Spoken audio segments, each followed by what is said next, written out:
This is a quick video to review Pearson's correlation R. It's super important that you know how to do this because it's usually on every single exam, every single year. Identical mosquito traps are placed at different distances from a lake. On one day, the number of mosquitoes caught in 10 of the traps is recorded. It is believed the number of mosquitoes caught varies linearly with the distance in meters of the trap from the lake. Find Pearson's product moment correlation coefficient R. Very simple. You're going to go to your calculator. You're going to enter these values as list 1. These values are going to be list 2. From here, we'll be able to find not only the correlation coefficient, but also the equation of the regression line.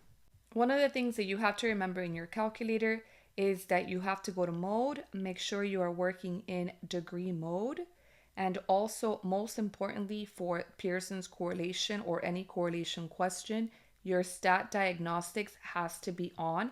If it is not on, you're never going to be able to see your R. So here I'm going to enter the values exactly the way I see them. 8, 15. Once you've entered your values, always take time to double check to make sure that you haven't made a mistake.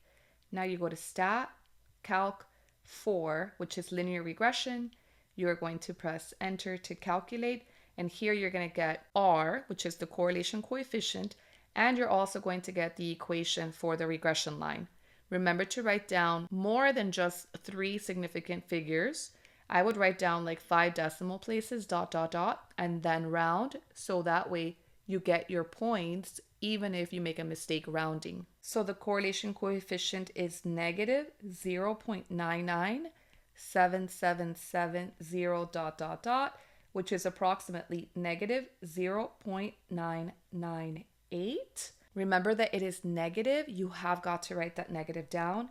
The equation, because it says an equation, you have to write y equals negative 0.4697 ... x, remember the x, plus, because it's positive, 81.7279 ... And you can leave it like that, honestly, without even rounding to 3 significant figures because you're going to get the full credit for it. Then it says use the equation of the regression line y on x to estimate the number of mosquitoes caught in a trap that is 28 meters from the lake. You need to show how you are substituting. We are human. Sometimes we make a mistake.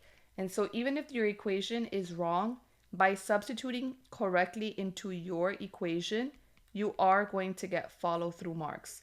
Follow-through marks means you get all full 2 points. This goes straight into your calculator. So the answer is about 68.6 mosquitoes. Hope you found this video helpful. Remember to subscribe to my channel for more help with math so that you can say, yes, I can do math with confidence. Until next time, thanks for watching.